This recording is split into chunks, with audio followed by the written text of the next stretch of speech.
How are you, Kimberly? Thank you so much for speaking with me today. Thank you. Oh, thanks for having me. Thank you for joining me. I really appreciate it. And I'm really looking forward to speaking with you and getting to know your creative process with special ops. And my first question kind of was a bit of an icebreaker. And where did your journey into this industry begin? Because it's quite a unique career choice. Yes, I started back in the late 80s. I had been in fashion in New York, and I came back to Los Angeles to figure out what I wanted to do because I wasn't happy in the manufacturing and design side of New York fashion. And I got into the film business by a friend who was in the props department and suggested that I might try it out. And I loved immediately the whole process of being part of helping bring stories to life. I found it much more interesting than just fashion. No, absolutely. And it's a very adaptive industry that you work with. You know, the film industry as a whole is you kind of have to get used to constantly moving and changing. And I kind of want to Oh know yeah. with like you will have an idea in your head initially of how you want something to look, how you want a design to come out, but maybe the final product doesn't always look how you initially envisioned it. And I'd kind of like to know, how do your ideas evolve from the drawing board to what we see on screen?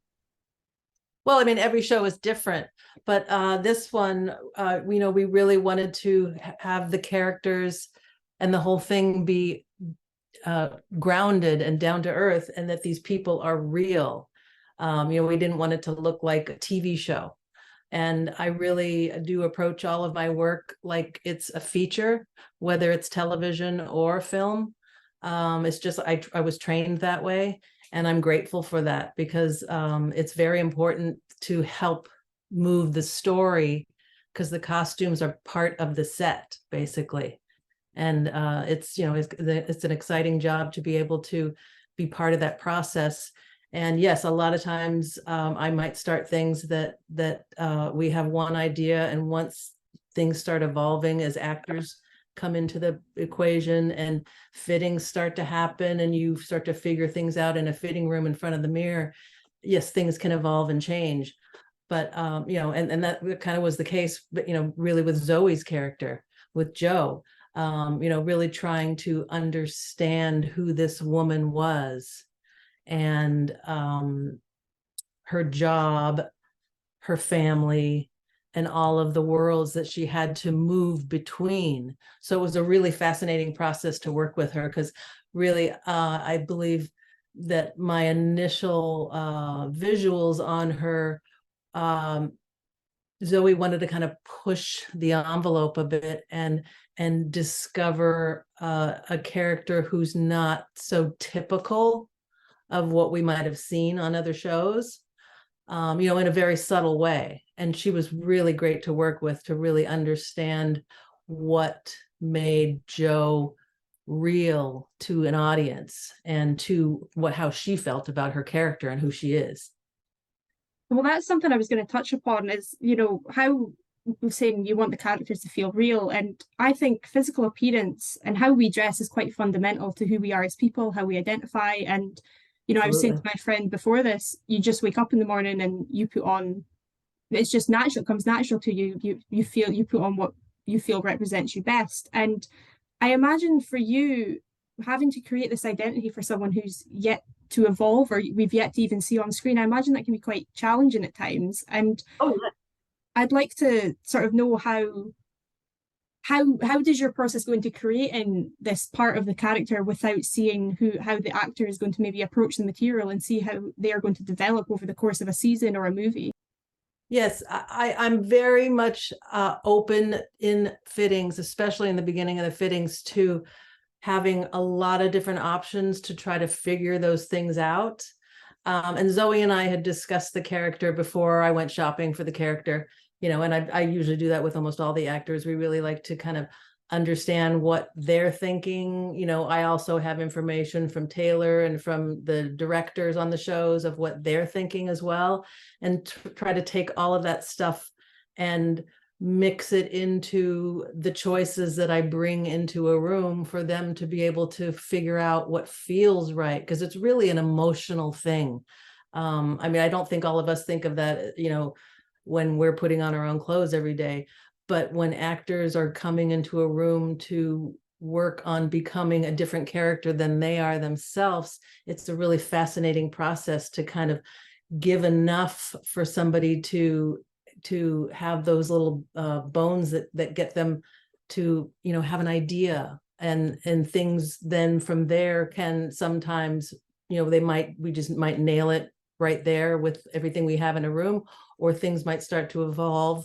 You know, Zoe realized that she really wanted to stay in, you know, a really black and white and gray kind of world, which worked really nicely, because then we could juxtapose against Cruz's character, who I tried to have warmth in her world so that there was a difference. And we did the same thing with the family, so that you would see that Jo is, you know, living in her dark world, and she comes home to this warm, cozy home that she doesn't quite fit into it all the time. You know, she has the troubles with her daughter and all of that. And it seems to be a very much collaborative process working with Zoe, and you know, identifying this character prior to even filming's begun, or maybe like the scripts have been read, and you always kind of have to be open-minded to change. And is that something that you find to be quite challenging as the season progresses, and you know, you've maybe got this idea of what it's going to look like, and then you think, oh, we're going to have to adjust to this and see how we can improve on that? That's actually the fun part of my job, is that it's never the same, and every project that I do is so different, and I love that process, really, of the evolution of how a character comes to life and gets to the screen as who they are.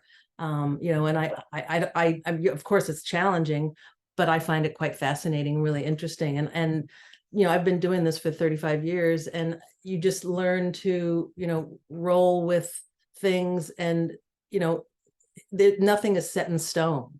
And that's the beauty of, you know, when you're in a fitting room and to watch what happens in a mirror. I don't think people really realize how much stuff happens in a fitting room that they see on screen, that eventually gets onto the screen, because you know, it's a discovery. It's how you feel, it's how it makes you walk, it's how it makes you feel about yourself. And I just find that part of my job really interesting.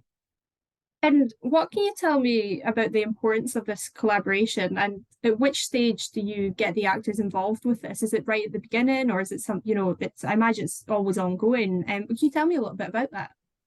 Yes, it's always at the beginning. From the very beginning, I like to show them. I do mood boards, or you know, vision boards that are a springboard to discuss a character and have visuals that will show them the ideas that I'm thinking about. And then that gives me an opportunity, and them an opportunity, to be able to understand what might work and what might not work. And then they get ideas and say, oh, hey, I think that is a great idea. And, you know, and you might expand on something that they like. You might kind of push to the side things that feel like, oh, you don't know what, that doesn't feel right. And that's really an exciting process to be in. I definitely contact, I mean, every single actor, even every day player. And really, it's important to me to talk about how they feel about this character and what they're thinking about in their approach to it, and not asking them to tell me what they want to wear or what they should wear. It's really about understanding who they think this person is, and what their background might be, you know, whether it's, you know, music that they like or books that they read. There's different things that can help me inform what might be right to build their closets.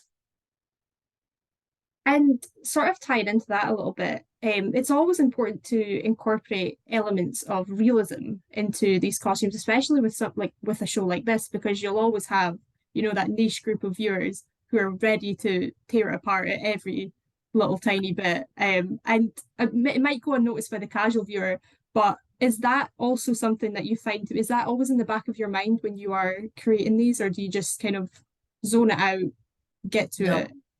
Yes, my job is to help make a character real. That's it. And I don't think about what might be the next trend, because a lot of people ask that, oh, are you trying, you're starting a trend. It's like, that's not what you're trying to do. You're trying to stay true to who this character is as a human being and what makes them feel real to an audience. It's not about fashion. It's not about the next greatest, latest piece of clothing. It's about what is real to this person's world. And that's really, again, what I love about my job.